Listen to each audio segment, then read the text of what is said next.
दोस्तों, आज के समय में वर्कआउट करना कोई बड़ी बात नहीं है। सभी लोगों के घरों के आसपास जिम होते हैं। कई लोगों के पास इक्विपमेंट होते हैं, तो कई सारे लोग घर पर ही बिना किसी इक्विपमेंट के बॉडी वेट एक्सरसाइज कर सकते हैं। लेकिन समस्या ये नहीं है।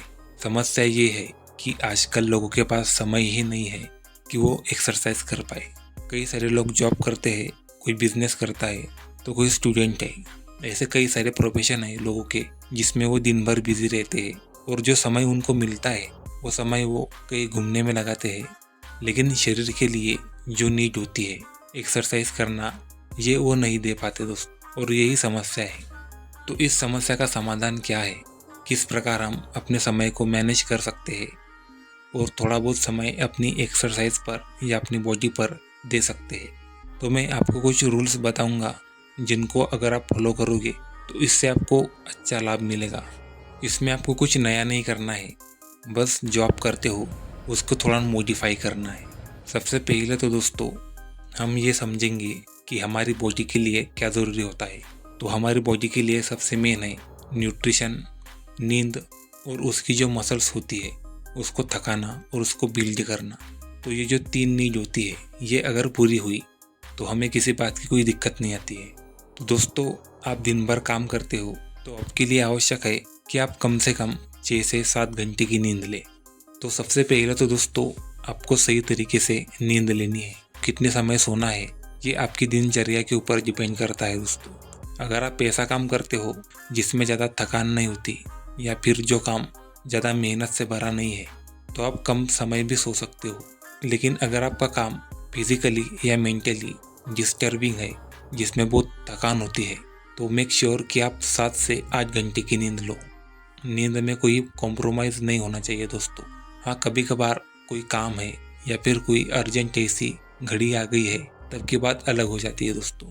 तो ये हुई हमारी नींद की बात। अभी हम न्यूट्रिशन के बारे में अगर बात करें, तो आप जो खाना खाते हो उसमें आपको इस बात पर ध्यान नहीं देना है कि आप कितना खा रहे हो। आप 3 की जगह 4 रोटियाँ खा रहे हो, 5 रोटियाँ खा रहे हो, इट डजंट मैटर। आपको इस बात पर ध्यान देना है कि जो आप खा रहे हो उसमें न्यूट्रिशन कितना है, उसमें प्रोटीन कितना है।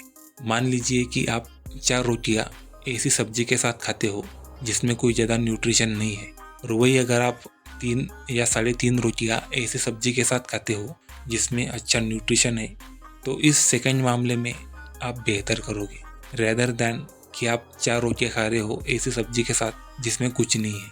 तो आपको अपनी न्यूट्रिशन का भी ध्यान देना पड़ेगा। अब मैं आपको नेक्स्ट वीडियो में ये भी बताऊंगा कि आप किस प्रकार से न्यूट्रिशन प्लान बना सकते हो, आपको क्या खाना है, आप किस प्रकार से अपनी बॉडी को जो न्यूट्रिएंट्स होते हैं वो दे सकते हो। ये मैं आपको अगली वीडियो में बताऊंगा। अभी अगर बताया तो वीडियो लंबा हो जाएगा दोस्तों। और तीसरी बात है एक्सरसाइज। मैं इस बात को समझता हूँ कि कई सारे लोगों की अलग अलग मेंटेलिटी होती है।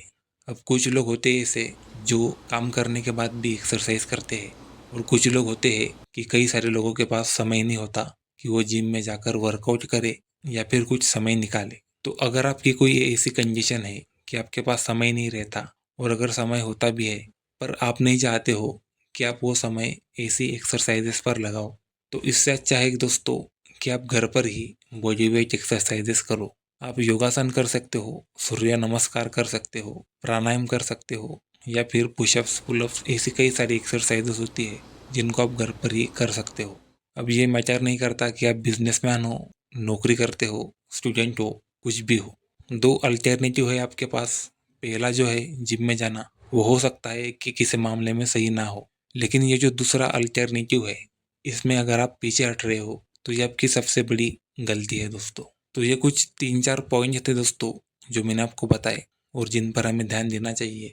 और नेक्स्ट वीडियो में आपको मैं बताऊंगा कि आप किस प्रकार से इन सभी 3-4 चीज़ों को मैनेज कर सकते हो, आपको किस प्रकार से करना है, ये मैं आपको डिटेल में बताऊंगा। तो इतना वीडियो देखने के लिए दोस्तों धन्यवाद।